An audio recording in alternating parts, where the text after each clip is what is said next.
Hello everyone, welcome to my channel code story with Mike. तो आज अपने hash map या हैश सेट के प्लेलिस्ट का वीडियो नंबर 19 करने जा रहे हैं। LeetCode number 3335 medium marked है। बहुत ज़्यादा डिफिकल्ट नहीं है, हम लोग आराम से समझ लेंगे कि क्या इसके पीछे अप्रोच है। ठीक है, मोटिवेशन अच्छा क्या है? While others gave up after failures you choose to rise again, and that's what separates a struggler from a warrior. And remember that you are a warrior and you will never stop. Okay. Problem क्या है? Total characters in string after transformations part 1। You are given a string S and an integer T. T का मतलब क्या है? Representing the number of transformations to perform in one transformation. Every character in S is replaced according to the following rules. हर transformation के बाद हर एक character में जब भी जितनी बार ट्रांसफॉर्मेशन करेगा हर एक कैरेक्टर में क्या चेंजेस आएगा वो देखते हैं। अगर वो कैरेक्टर का वैल्यू z है ना, तो replace it with the string A B. अगर z के अलावा कोई भी करेक्टर होगा तो उसके जस्ट नेक्स्ट वाले करेक्टर से उसको रिप्लेस कर दो। फॉर एग्जांपल ए है, A is replace by B. अगर बी होता तो B is replace by C and so on. ठीक है। Return the length of the resulting string after exactly T transformations. Okay, since the answer may be very large, return it modulo 10⁻9+7। जैसे यहाँ पर देखते हैं, ये इनपुट दे रखा है A B C Y Y है। ठीक है, A B C Y Y है। T is equal to 2 transformation करना है, तो पहला ट्रांसफॉर्मेशन करते हैं। ठीक है, फर्स्ट ट्रांसफॉर्मेशन में क्या होगा? हर एक कैरेक्टर के पास समझाएंगे। जैसे अगर ये ए है तो ए को बी में कन्वर्ट कर दिया, बी है बी को सी में कन्वर्ट कर दिया, सी को डी में कन्वर्ट कर दिया, वाई है तो वाई को याद है बोला गया था किस में कन्वर्ट करना है? ए बी में। फिर ये वाई है तो इसको भी ए बी में कन्वर्ट करना है। ये हो गया पहला ट्रांसफॉर्मेशन। अब दो ट्रांसफॉर्मेशन करना था ना, अब दूसरे ट्रांसफॉर्मेशन में आते हैं। बी को सी में कन्वर्ट किया, सी को डी में कन्वर्ट किया, डी को ई में कन्वर्ट किया। ये ए है, इसको बी में किया। ये बी है, इसको सी में किया। ये ए है, इसको बी में किया। ये बी है, इसको सी में किया। तो 1 2 3 4 5 6 7, दो ट्रांसफॉर्मेशन के बाद मेरे स्ट्रिंग का लेंथ 7 है ना? ठीक है। तो अब देखो, थॉट प्रोसेस पे आने से पहले ब्रूट फोर्स तो आपको ऑलरेडी समझ में आ चुका होगा कि आपको करना क्या है। आपको एक्चुअली में ब्रूट फोर्स में क्या करोगे? जो आपको इनपुट स्ट्रिंग दे रखा है उसके और ये जो टी इक्वल टू दे रखा है उसके हिसाब से जो फाइनल स्ट्रिंग बनेगा वो स्ट्रिंग बना लो, और स्ट्रिंग का लेंथ आपको निकाल देना है फाइनली। मतलब एक रिजल्टेंट स्ट्रिंग बना लेना। ठीक है। जैसे उसमें क्या है कि हर एक करेक्टर पर आप गए, ए मिला तो बी लिख दिया यहाँ पर आपने, बी मिला तो सी लिख दिया आपने, सी मिला तो डी लिख दिया आपने, वाई मिला तो ए बी लिख दिया, वाई मिला तो ए बी मिल गया। ठीक है। तो आपने देखा कि अभी ट्रांसफॉर्मेशन 2 था तो अब ट्रांसफॉर्मेशन 1 हो गया, मतलब एक और ट्रांसफॉर्मेशन करना है। तो फिर से आप रिप्लेस करना रिजल्ट, इसी रिजल्ट को रिप्लेस कर देना किससे? ये बी है तो सी कर दिया, सी है तो डी कर दिया, डी है तो ई कर दिया, ए है तो बी कर दिया, बी है तो सी, बी एंड सी। फिर टी इक्वल टू 0 हो गया। तो फाइनल रिजल्ट की जो वैल्यू होगी ना उसका लेंथ देख लेना, 1 2 3 4 5 6 7। ठीक है। बट प्रॉब्लम क्या है ना इस अप्रोच में, कि हमारा कंस्ट्रेंट बहुत ही हाई है। ठीक है। अगर आप कंस्ट्रेंट देखोगे तो आई थिंक 10⁻5 दे रखा है टी का वैल्यू मैक्सिमम, और स्ट्रिंग के लेंथ का भी वैल्यू टी का वैल्यू, सॉरी स्ट्रिंग के लेंथ का भी मैक्सिमम वैल्यू 10⁻5 है। ठीक है। तो ऑब्वियस बात है बहुत ही बड़ा स्ट्रिंग बन जाएगा। एंड डेफिनेटली इतना बड़ा स्ट्रिंग अगर आप बनाने की कोशिश भी करोगे तो टाइम लिमिट एक्सीड आपको पहले ही दे देगा, या तो मेमोरी लिमिट एक्सीड भी दे सकता है। ओके। तो ब्रूट फोर्स तो डेफिनेटली एक्सेप्ट नहीं होगा, आप ट्राई कर सकते हो। बट देखते हैं इसका बेटर अप्रोच क्या है, एक्चुअली में ये प्रॉब्लम में क्या टेस्ट करना चाह रहा है आपका। ठीक है। तो देखो, ब्रूट फोर्स से ही ये डिराइव हो जाएगा कि मेरा ऑप्टिमल अप्रोच क्या होना चाहिए। अगर आप याद करो, ब्रूट फोर्स में आप करते क्या थे? जो हर एक कैरेक्टर के पास आप बताते, जैसे मान लेते ये ए है। ठीक है, मान लेते ट्रांसफॉर्मेशन 1 है ये आपका। ठीक है, ये ए है।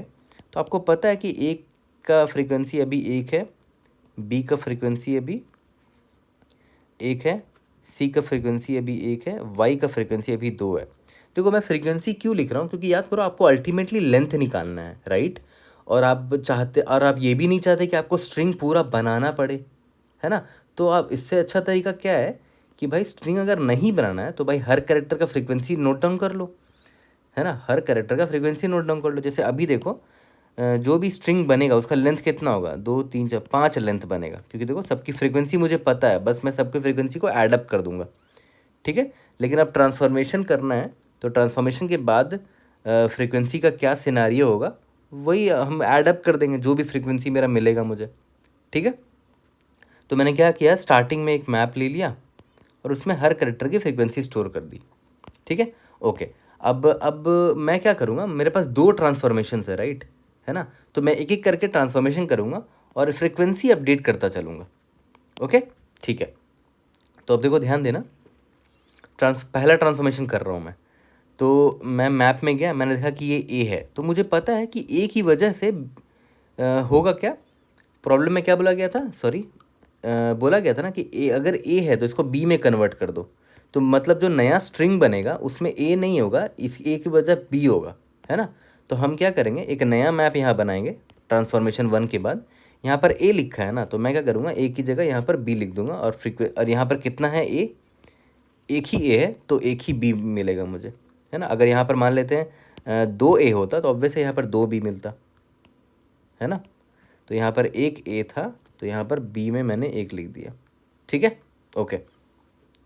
अब देखते हैं नेक्स्ट कैरेक्टर क्या है, बी है, तो बी की वजह से मुझे क्या मिलेगा, सी मिलेगा, उसकी फ्रीक्वेंसी मैंने अपडेट कर दी यहाँ पर।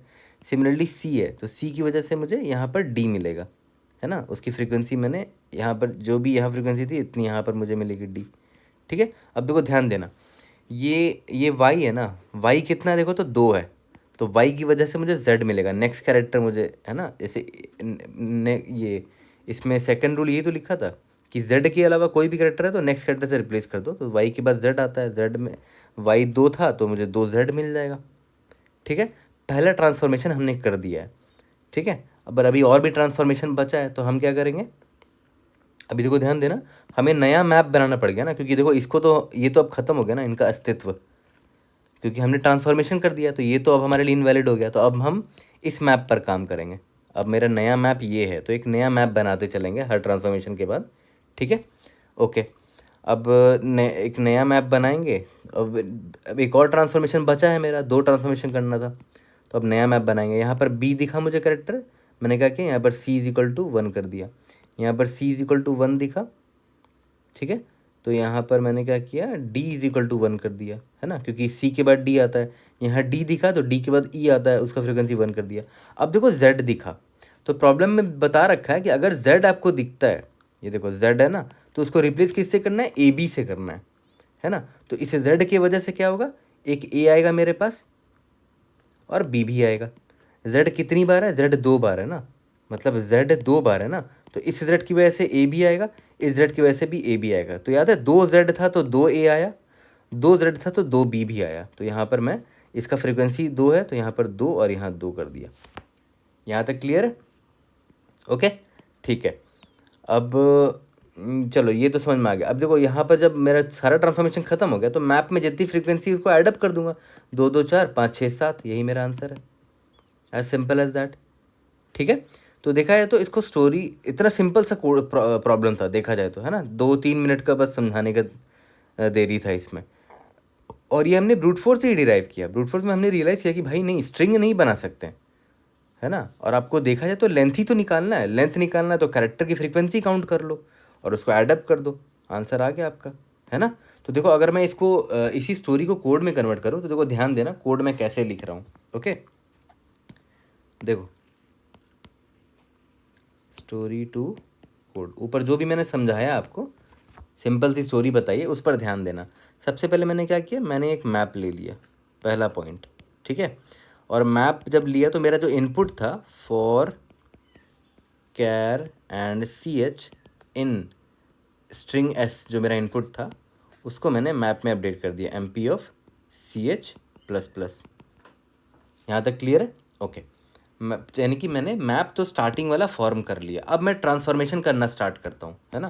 तो याद करो ट्रांसफॉर्मेशन में टी का वैल्यू में दे रखा है ना, कितने ट्रांसफॉर्मेशन करने हैं, तो मैं सिंपल क्या करूँगा, फॉर इंट कितने ट्रांसफॉर्मेशन करने हैं, count is equal to 1, count is less than equal to T, जितने ट्रांसफॉर्मेशन करने इतने बार ये फॉर लूप चलेगा, काउंट प्लस प्लस, है ना, जितने ट्रांसफॉर्मेशन करने हैं उतने बार फॉर लूप चलेगा, ठीक है, ओके। अब हर ट्रांसफॉर्मेशन में हम कर क्या रहे थे, एक मैप बनाते थे और उस मैप को इसकी मदद से फिल करते थे, पुराने वाले मैप की मदद से, है ना, ठीक है। तो हम क्या करेंगे, एक यहाँ पर टेम्पररी मैप ले लेते हैं,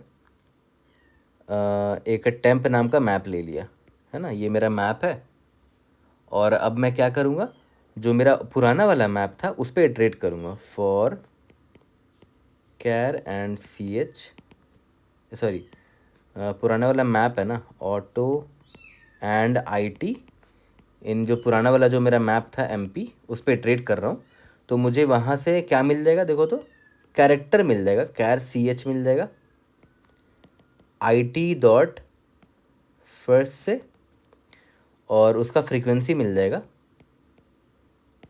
IT डॉट सेकेंड से। ठीक है, अब देखो ध्यान देना, जो जो चीज़ अभी लिखूंगा हर चीज़ पर ध्यान देना। सबसे पहली चीज़ आपको क्या चेक करनी है, इसको थोड़ा सा मैं यहाँ पर शिफ्ट कर देता हूँ। सबसे पहली चीज़ आपको क्या देखनी है कि जो आपका कैरेक्टर है वो अगर z नहीं है, नॉट इक्वल टू z है ना, z के अलावा को जो भी कैरेक्टर है उसको आप नेक्स्ट कैरेक्टर से रिप्लेस करते थे। ठीक है, तो अब देखो ध्यान देना, मेरा करंट कैरेक्टर CH है ना, तो CH की वैल्यू मान लेते हैं C है। तो इसका नेक्स्ट कैरेक्टर कैसे निकालोगे, सिंपली CH+1 करोगे ना तो ये D बन जाता है ना। आराम से आप ऐसे भी CH+1 करके भी नेक्स्ट कैरेक्टर निकाल सकते हो। तो मैं देखो क्या करूँगा, जो मेरा नया मैप है ना टेम्प, उसमें मैं CH+1 वाले कैरेक्टर का फ्रीक्वेंसी बढ़ाऊँगा, है ना। तो उसमें मैं जब बढ़ाऊँगा तो टेम्प ऑफ CH+1, और अगर ऑलरेडी अवेलेबल है ये उस टेम्प वाले मैप में, उसमें मैं कितनी फ्रीक्वेंसी बढ़ाऊँगा, जितनी फ्रीक्वेंसी इस पुराने वाले मैप में इस कैरेक्टर की थी। ठीक है, प्लस फ्रीक्वेंसी, लेकिन बहुत बड़ा वैल्यू हो सकता है, इसीलिए प्रॉब्लम में बता रखा है कि मॉड्यूलो M करते रहना। तो ठीक है, जब भी एडिशन की बारी आएगी है ना, तो करते रहेंगे मॉड्यूलो M। ये चीज़ समझ में आ गया। देखो पुराने वाले मैप में ये वाला कैरेक्टर था, तो नेक्स्ट वाले नए वाले मैप में इसके बाद वाला कैरेक्टर आएगा, मतलब CH+1 वाला कैरेक्टर आएगा। अगर CHA है तो B आएगा, CHC है तो D आएगा, CH अगर F है तो G आएगा, एंड सो ऑन। तो वही मैंने क्या किया, नेक्स्ट वाले मैप में क्या किया, CH+1 वाले कैरेक्टर की फ्रीक्वेंसी बढ़ा दी। यहाँ तक क्लियर है। अगर कैरेक्टर Z नहीं होता, मतलब एल्स कंडीशन में मैं आ चुका हूँ। ठीक है, अगर करेक्टर Z होता, मतलब अब क्या है कि CH मेरा Z के बराबर है, तो Z के केस में याद है क्या बोला गया था कि Z के केस में एक A आता है और एक B आ जाता है। ठीक है, तो इसका मतलब क्या है कि मुझे टेम्प में यहाँ पर टेम्प में मुझे A की फ्रीक्वेंसी बढ़ानी पड़ेगी, और क्या। टेम्प में अगर ऑलरेडी A प्रेजेंट होगा, उसमें मैं ये वाली फ्रीक्वेंसी ऐड कर दूंगा, मॉड्यूलो M। ठीक है, सिमिलरली टेम्प में मुझे B की भी फ्रीक्वेंसी बढ़ानी पड़ेगी, टेम्प ऑफ B प्लस ये वाली फ्रीक्वेंसी मॉड्यूलो M। यहाँ तक क्लियर है। ओके, अब देखो ध्यान देना, जब अब ये वाला फॉर लूप तो ख़त्म हो गया।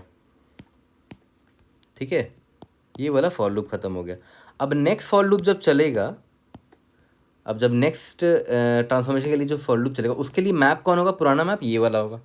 तो हमें क्या करना पड़ेगा, अपडेट करना पड़ेगा यहाँ पर कि भाई अब तुम्हारा MP है ना, इसको तुम ट्रीट करना, ये जो टेम्प मैंने बनाया था अब ये इस MP में मैंने मूव कर दिया। ठीक है, अब देखो ध्यान देना, MP में आप टेम्प असाइन कर रहे हो ना, तो ये एक्चुअली में कॉपी कॉल हो रहा होगा इंटरनली, बैकग्राउंड में कॉपी हो रहा होगा एक एक वैल्यू इसमें।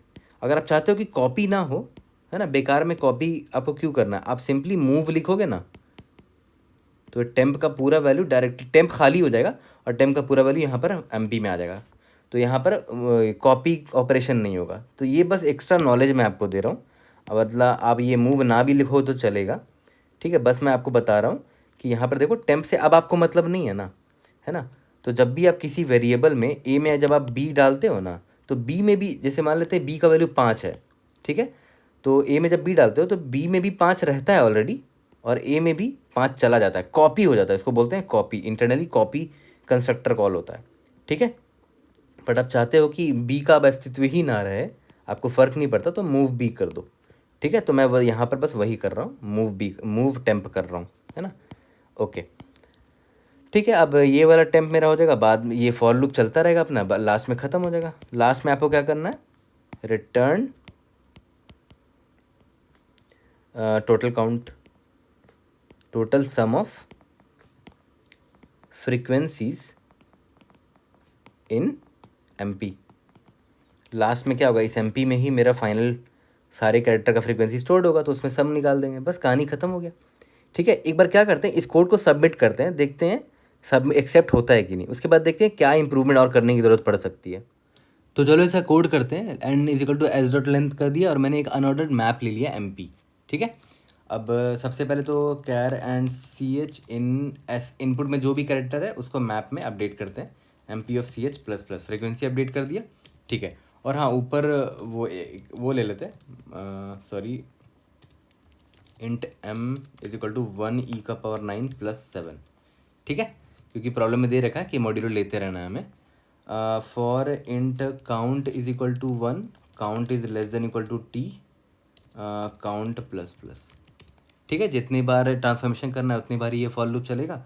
और हर बार मैं क्या करूँगा, एक ट्रांसफॉर्मेशन के बाद एक नया मैप बनेगा ना, तो एक नया मैप यहाँ मैं बना लेता हूँ, कैरेक्टर और यहाँ पर इंट। ठीक है, इसका नाम टेम्प दे देते हैं। ओके, चलो अब स्टार्ट करते हैं। For car sorry auto and I T in जो मेरा मैप है, ठीक है, उसमें character C H is equal to I T dot first और int frequency is equal to I T dot second. ठीक है, अब इसमें क्या करेंगे, इफ़ सी एच जो है मेरा नॉट इक्वल टू अगर z है ना, अगर वो कैरेक्टर z नहीं है तो मैं क्या कर रहा था, temp of C H plus 1, temp वाले मैप में नेक्स्ट कैरेक्टर का फ्रीक्वेंसी बढ़ा देंगे। जो सी एच है, सी एच के बाद जो भी कैरेक्टर आ रहा है यानी कि C H plus 1, temp of C H plus 1। मतलब मैप का अच्छा प्रॉब्लम है ये, है ना, जिसको मैप का प्रैक्टिस करना है। फ्रिक्वेंसी और मॉड्यूलो एम कर दिया। और अगर ऐसा नहीं है, z है ना कैरेक्टर मेरा, तो ऑब्वियस बात है टेम्प में मुझे ए आएगा is equal to temp of A का अगर ऑलरेडी वैल्यू है कुछ plus frequency modulo M. Same line copy होगा बी के लिए, यहाँ पर बी कर देते हैं, इधर भी बी कर देते हैं। ठीक है, यहाँ तक क्लियर है। और लास्ट में जब ये वाला ट्रांसफॉर्मेशन ख़त्म हो जाएगा, है ना, अब हम नेक्स्ट ट्रांसफॉर्मेशन की तरफ जाएंगे, तो ऑब्वियस बात है ये टेम्प अपडेट होगा, है ना, तो मेरा जो नया मैप है वो ये टेम्प बन जाएगा। ठीक है, यहाँ तक क्लियर है। ओके, अब आते हैं further, int result is equal to 0 for finally map में जो मेरा फ्रिक्वेंसी होगा उसका समेशन मुझे चाहिए। Auto and I T M P result is equal to result plus I T dot second. Modulo M करना मत भूलना, लास्ट में रिटर्न रिजल्ट। एक बार रन करके देखते हैं, एग्जाम्पल टेस्ट केसेस पास हो जानी चाहिए। लेट्स सी, एनडीटीएस सबमिट करके देखते हैं कि क्या ये ऑप्टिमाइज सोल्यूशन है हमारे लिए। अब देखो ध्यान देना यहाँ पर, इसका टाइम कॉम्प्लेक्सिटी देखो, बाहर जो फॉर लूप है देखो टाइम एक्सीड आ गया। अब देखो ध्यान दो, यहाँ पर तो ओ ऑफ एन आपको लग रहा है ना, एस का जो भी लेंथ है, क्योंकि आप उस पर पूरा इटरेट कर रहे हो। यहाँ पर देखो ओ ऑफ टी लग रहा है, बट यहाँ पर देखो अंदर में ना मैप आपने जो लिया है उसमें आप इटरेट कर रहे हो, तो मैप में ज़्यादा से ज़्यादा एम एन कैरेक्टर्स हो सकते हैं, तो ओ ऑफ एन कह सकते हो इसको। तो टाइम कॉम्प्लेक्सिटी अगर आप देखा जाए तो ओ ऑफ टी इंटू एन है। ठीक है, और आपको दे रखा, अगर आप कंस्ट्रेंट देखोगे ना तो कंस्ट्रेंट इज़ क्वाइट हाई। देखो एस डॉट लेंथ भी 10⁻5 है, टी भी 10⁻5 है, तो समझ रहे हो वर्स्ट केस में कितना जाएगा ये, ओ ऑफ 10⁻5 इंटू 10⁻5 यानी कि 10⁻10 हो जाएगा ओवरऑल। तो डेफिनेटली टाइम लिमिट एक्सीड आपका जाना ही जाना है ना। तो हम इसको फर्दर कैसे इंप्रूव कर सकते हैं वो समझो। अब आपने कुछ नोटिस किया, जो कैरेक्टर है वो लोअर केस इंग्लिश लेटर्स ही होंगे। यहाँ पर दे रखा है S consist of only lower case English letter. तो भाई आपने अनऑर्डर्ड मैप क्यों ले लिया, आप इससे अच्छा 26 साइज़ का अरे ले लेते, तो जो भी आप काम कर रहे होते वो 26 साइज़ के अरे में काम हो रहा होता, है ना। देखो ध्यान दो, अब मैं क्या करूँगा, इस सारे मैप को हटा देता हूँ। ठीक है, और यहाँ पर वेक्टर ऑफ इंट, सॉरी गलती से सबमिट बटन प्रेस हो गया, वेक्टर ऑफ इंट ले लिया मैंने, इसका नाम भी एम पी ही रख देते हैं, 26 साइज़ का ये ले लिया, एज सिंपल एज दैट। ठीक है, अब यहाँ पर ध्यान दो, एम पी में अब सिंस ये वेक्टर है ना तो उसका इंडेक्स आपको चाहिए, तो सी एच माइनस ए करके लेते थे, याद है? ये तो आपको सबको पता होगा। तो फ्रीक्वेंसी अब आपको ऐसे अपडेट करना पड़ेगा, क्योंकि अब अनऑर्डर्ड मैप नहीं है, हमने अब वेक्टर ऑफ इंट 26 साइज का ले लिया है, ठीक है। तो हर जगह जहाँ जहाँ अनऑर्डर्ड मैप है ना, उसको मैं हटा के देखो क्या कर रहा हूँ, वेक्टर ले रहा हूँ, वेक्टर ऑफ इंट, इसका नाम टेम्प रख दिया 26 0, एज सिंपल एज दैट। और यहाँ पर फॉर ऑटो एंड ITMP पर जा रहे हो आप, यहाँ पर सिंपली अब क्या हो जाएगा, i is equal to 0, i is less than 26 i plus plus, है ना, क्योंकि जो आपका मैप है MP अब वो 26 साइज का नॉर्मल सा वेक्टर है, तो O ऑफ n नहीं हो गया, अब ये O ऑफ 26 हो जाएगा आपका, है ना, ठीक है।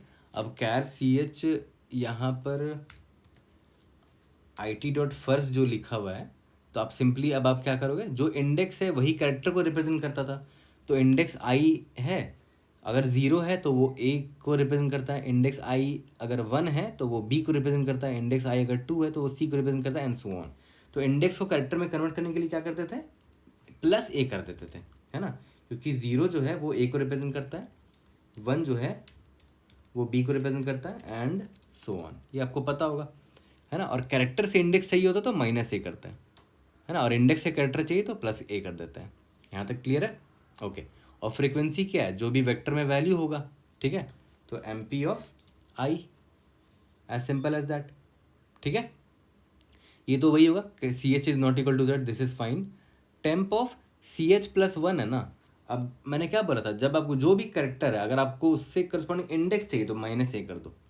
तो हर जगह जहाँ जहाँ पर टेम्प के अंदर कैरेक्टर आपने निकाला है वहाँ -A कर दो ब्लाइंडली, और कुछ करने की ज़रूरत ही नहीं है। यहाँ पर भी देखो टेम्प ऑफ A है ना, तो -A कर दो, ठीक है। सिमिलरली टेम्प ऑफ B है ना, तो यहाँ पर -A कर दो। होता क्या है कि टेम्प जो है वेक्टर ऑफ इंट है ना 26 साइज का, तो अब कैरेक्टर आपने लिख तो दिया, लेकिन कैरेक्टर से इंडेक्स निकालने के लिए हर जगह देखो -A कर रहा हूँ, -A, यहाँ पर भी -A, ठीक है, -B। ओके, यहाँ तक क्लियर है? I think we are done. हाँ, यहाँ पर ऑटो एंड ITMP नहीं होगा, ये भी 26 साइज का हो जाएगा, int I is equal to 0, I is less than 26 I plus plus, ठीक है। और यहाँ पर सिंपली MP ऑफ I की जो भी वैल्यू है फ्रीक्वेंसी ऐड हो जाएगा। ओके, एक बार रन करके देखते हैं। I think we have improved our solution, क्योंकि अब देखो टाइम कॉम्प्लेक्सिटी कुछ तो हमने गड़बड़ कर दिया है, माय बैड, यहाँ पर भी A होगा ना, B-A। रन करके देखते हैं। अब आपका टाइम कॉम्प्लेक्सिटी कितना हो गया, T टाइम्स 26 हो गया, है ना। देखो ये फॉर लूप T टाइम्स चल रहा है, अरे 26 चल रहा है, और ये O ऑफ N है, तो O of N plus T into 26, जिसको आप कॉन्स्टेंट लिख सकते हो, तो ये बहुत इंप्रूव हो गया। अब आपका टाइम कॉम्प्लेक्सिटी कितना हो गया, O ऑफ N हो गया, ऊपर जो फॉर लूप चलाया आपने, प्लस ये वाला फॉर लूप जो है नीचे वाला वो T टाइम चल रहा है, इंटू 26 टाइम चल रहा है। 26 कॉन्स्टेंट है तो इसको हटा देता हूँ, तो N प्लस T में कन्वर्ट हो गया ये, है ना। सबमिट करके देखते हैं, we should be able to pass all the test cases. कोई भी डाउट होता है, read in the comment section, will try to help you out. See you in the next video, thank you.